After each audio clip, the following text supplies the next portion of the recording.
Hey everybody, welcome back to the Daily Bombast. I'm Damien, and I just want to say thanks a lot to everybody who has responded to the Daily Bombast vlogs. I'm getting a lot of great responses.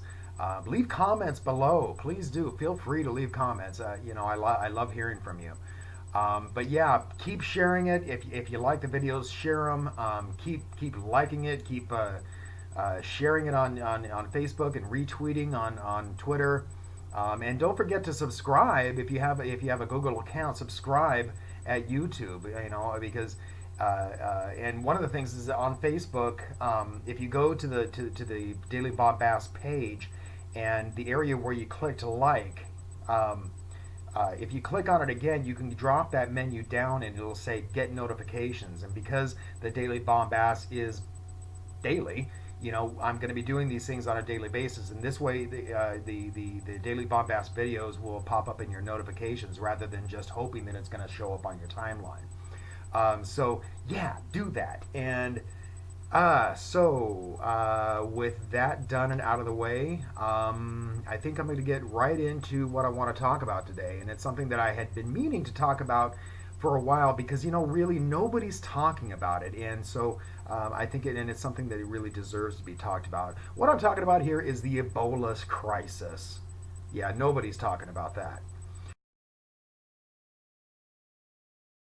Um, okay, so here's my biggest complaint about the Ebola crisis situation. It's no matter what Fox News tries to tell you, it is not a crisis. It is not a crisis. Several people come to the United States with the Ebola, and they get quarantined, and I think one has died so far. Okay, out of all of them, the other ones have been treated. The nurse that contracted it from the guy who actually died in Dallas. She's been treated, and as so far as I know, she's been released now because she's a-okay. Everything's good. I mean, it's all fear mongering. It's all scare tactics, and it's generally generated by Fox News, and of course, Rush Limbaugh, one of my favorite people of all time.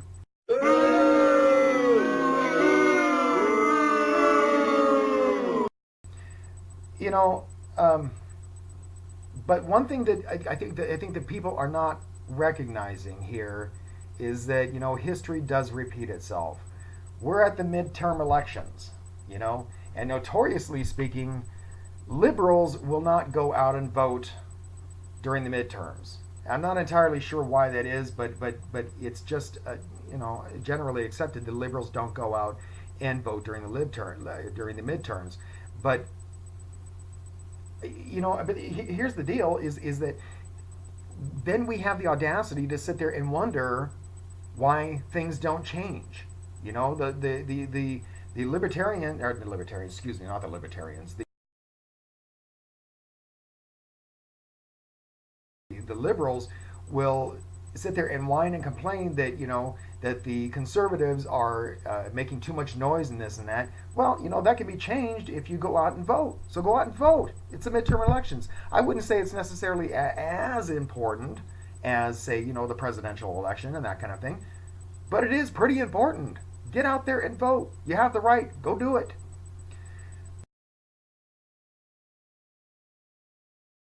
But here we are in every midterm election. Again, history repeats itself.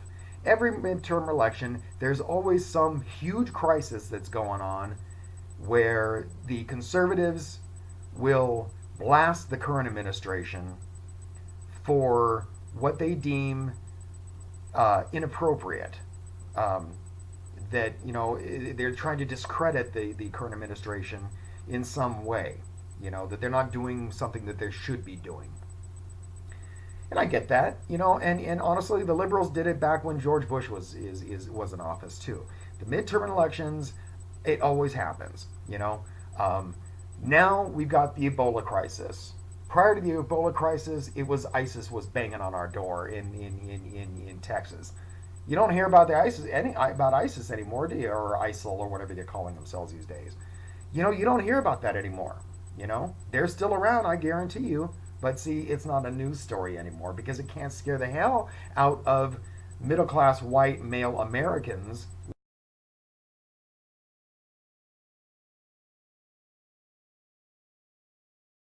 like the Ebola crisis can scare you. You know, uh, there's a certain fear that we Americans have in a general basis. You know, if we fear for our lives in any way, and especially if it comes from black people, for some reason, you know, conservatives are up in arms about it.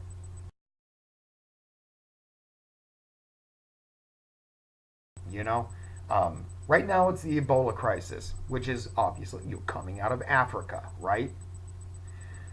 You know, the last midterm elections, what was going on then? Now, granted, it wasn't an Africa thing, but it was the swine flu. It was the H1N1 that was going on during the midterm elections, if you recall. You know, prior to that, I think it was the anthrax scare. You know, so there's a failure to recognize among people that we don't correlate the fact that the midterm elections are going on at the same time that all these crises are going on, these crises. You know, it seems kind of, ridiculous for us to not to just overlook all of that. You know, overlook the fact that the midterms are going on right now. But here's something I want to get into, and this brings me to a portion of the show. I'm going to start including a new segment in the show now, and it's called What the fuck is that? Yep, you heard it right.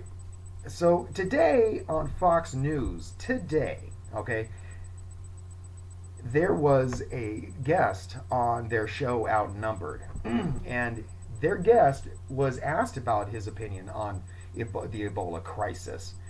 And this is what he said. I want to read this verbatim because I don't want to get the quote all screwed up. Excuse me. He said, "In point of fact, we are completely unprepared for things like this."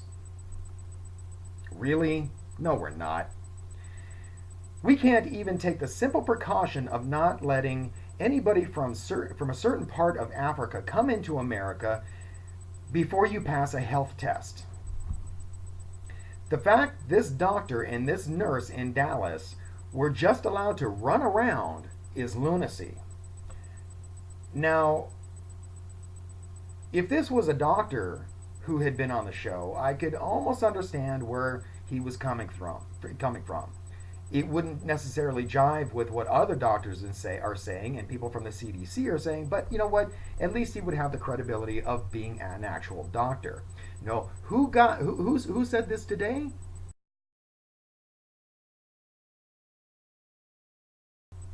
Gene Simmons. That's right, Gene Simmons. You remember Gene Simmons, don't you? Yeah.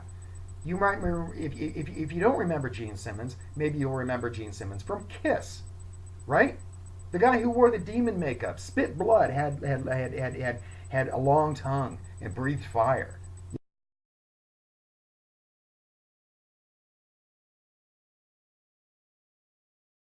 Yeah, he's the one who, his take on the Ebola virus is, obviously ultra important, and we should take it seriously. Come on, Fox, this is ridiculous.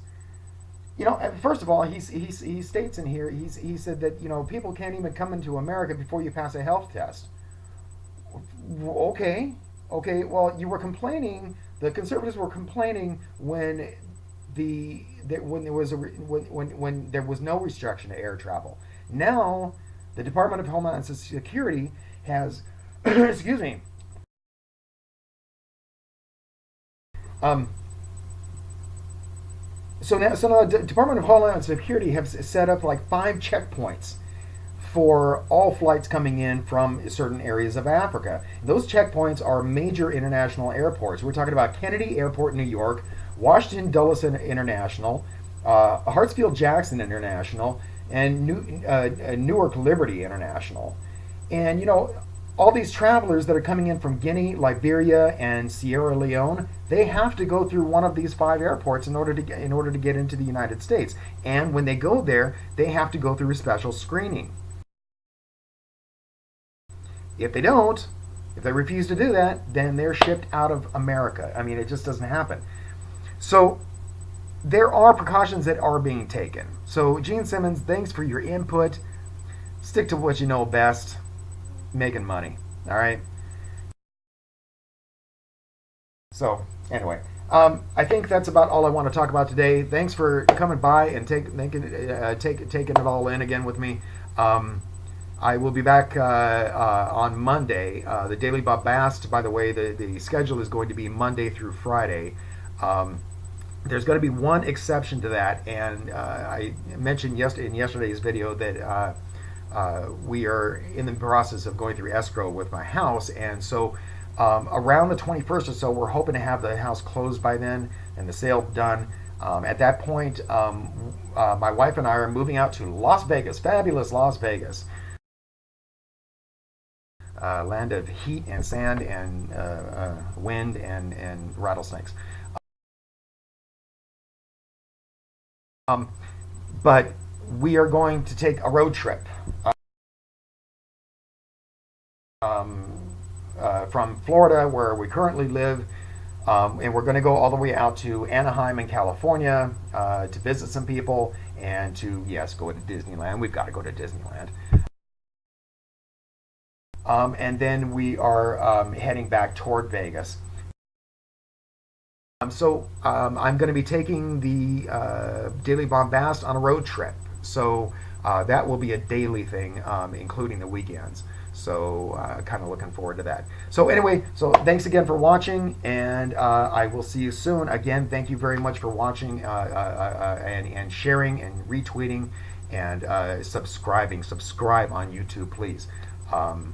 So there you have it. Thanks. Bye.